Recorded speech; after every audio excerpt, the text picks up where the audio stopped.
All right, guys, and welcome to the TJ League Diamond Season 2.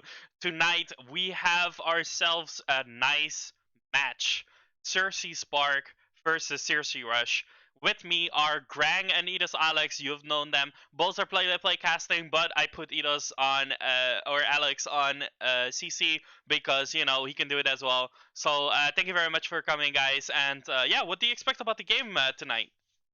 Well, I've got Grang alongside me, so I'm expecting a lot of action. Usually when us two are on a cast, it always ends up with a lot of team fighting, a lot of action, and well, it's a bit of a Sersha derby, if anything, with the two Sersha teams going up against each other. So, with old man Trinaria here on the cameras for us, I'm looking forward to it. Yeah, and as us younglings that are going to take over the game, yes, it is the Cersei Rush and Cersei Spark. So if we're looking at the standings right now, it is a little bit misguided a little bit because yes, both Rush and Spark are at the top with 3 matches played. But it is actually they have only played one game each, and the 2 games that are on their account is from the giveaway wins that the 7th place and fairly competent Foxes being dropped out. So that is why both teams currently sit at 6 points, but at the end of the night, one team will be at 8 points. Yeah, In indeed. And I think if you're looking at they both have 6 points because they only played one match so far, right? The other matches were rescheduled. This match was actually from last week. Normally we do the Platinum League this week.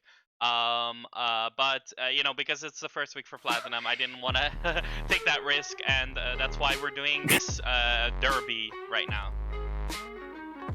Nothing wrong with a bit of a diamond derby to set the week off on a high. And obviously, with both teams being at the top of the tables due to the inherited wins that they get from the two dropouts, it's going to be interesting indeed to see, which one's going to come out on top here. And obviously, you look at a derby and you always think, oh, one of these teams is going to be better than the other. Well, at the end of the day, one of them will have the bragging rights. That it would be, and it actually adds an interesting element to the matches as a Spark, who was the older brother, I would say, of the Cersei family, as I think it was Rush who was fairly new that was inducted. Does that put more pressure now to Spark to perform as being the older team, you could say? I wouldn't say so. You look at the game we had last week between Valhalla Vikings and ELG Sports. We had a new team come in, just take it away, jump themselves up to the order, and actually they are sat in 4th at the moment because obviously, only on 2 matches played at the moment compared to sort of the cookie. But it doesn't matter how old you are to a league or how old you are to a group as such. Rush only being picked up relatively recently from what I can tell. But it's going to be interesting to see what happens. And with the matchup that we've got today, looking at, the teams, looking at the players and everything, it's going to be one of many, many, many interesting matchups because these drafts are going to be more important than. Yeah, and as the season is even so new only at the 2nd week, so all the teams are still looking at the meta, seeing what champions are strong, what to pick, what bans. So I think both teams are still kind of experimenting at this point. So not really that on any bans or pick.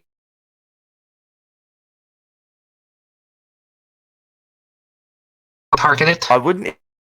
It's looking at looking at both their AD carries.